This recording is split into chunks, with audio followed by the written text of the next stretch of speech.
when you said, I pray to a deity for a solution to the Ayodhya dispute. Now, this was termed shocking, and that you asked for divine intervention.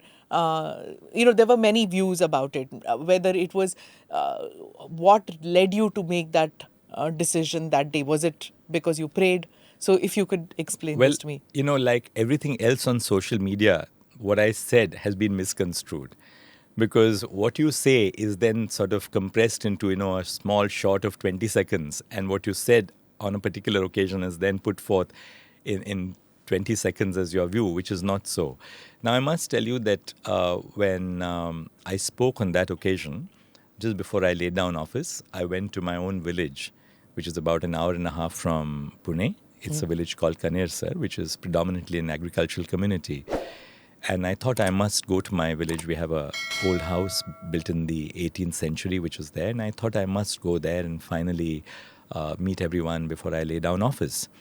During the course of my conversation, a lot of youngsters asked me, we see you on YouTube.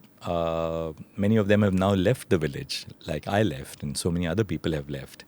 How is it that you maintain an element of calm in the midst of conflict? And that was what I was specifically asked to speak on. And I said, well, everybody has their own formula. Everyone has their own approach to life. For me, the time that I spend in prayer and meditation every morning is what ultimately sustains me as a person. Because, of course, I didn't say that you didn't have to apply the law, the constitution, to deciding individual cases. Obviously not. Even Ayodhya, the judgment of the court tells you whether the law and the constitution were applied, or was it some divine intervention that was appealed to. So I think what I said on that occasion has been completely misconstrued.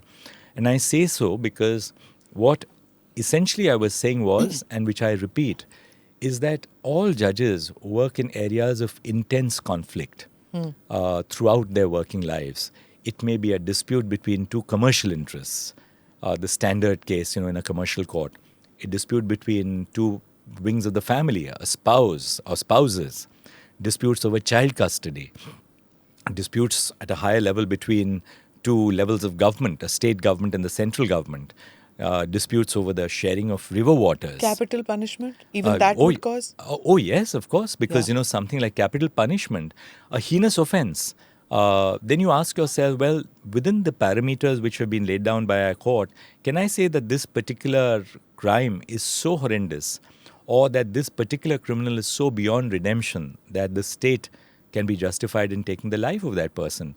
Now, obviously, if you are confirming the award of capital punishment, it's something which really deeply affects your mind. I know of colleagues to whom I've assigned capital punishment work who say that, well, if I've done 5 cases, it bears on you as a human being. So what is it that in the midst of this conflict, in the intense, social issues that you decide as a judge, that you find your sense of calm? And I don't make no bones about it. I practice my faith. I derive a great deal of comfort and solace from being a person who practices my faith.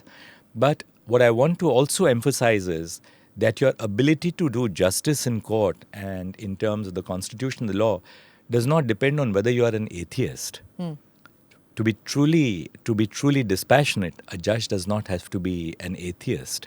You may be a person of a practicing faith, but yet you still do justice to every faith, people of all faiths who come before you. Right. And what is, ultimately, if you ask yourself this question, whichever faith you're talking about, what do all our faiths teach you about? They teach you about the universality of the human spirit. And if you really look at any faith that people practice, whether, it's my faith, it's somebody else's faith. You respect all faiths. I respect all faiths. As an individual, and even when it comes in court, the fact that you are a practicing Hindu doesn't in any manner interfere in your listening, in your hearing the other side. Absolutely. Person from another Absolutely. faith. For the simple reason that there are two, if I can just break into a little bit of Hindi, there are two different concepts. One is the concept of being dharmic or being adhyatmic, and the other one is of dharm nirpekshata, which is that your ability to be even-handed between people of different faiths. Because as judges, you are trained, you acquire this over a period of time, that you are applying the law to every case which comes before you, and the religion of a Doesn't matter. particular, it doesn't matter.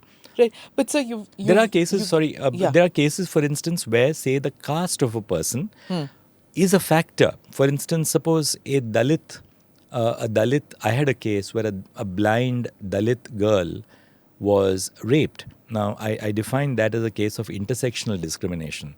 The fact that she was a Dalit, that she was disabled, and that she was subjected to gender violence, there, the caste does Did bear play. upon. Correct. Or if you're dealing with a question of, say, reservations, what is the true purpose of reservations? Is to bring the marginalized castes into the mainstream of our society. So obviously, in that sense, caste in that case does bear on the mind of the judge, because it's a part of social transformation, which the Constitution spoke about. Click here to watch the full episode.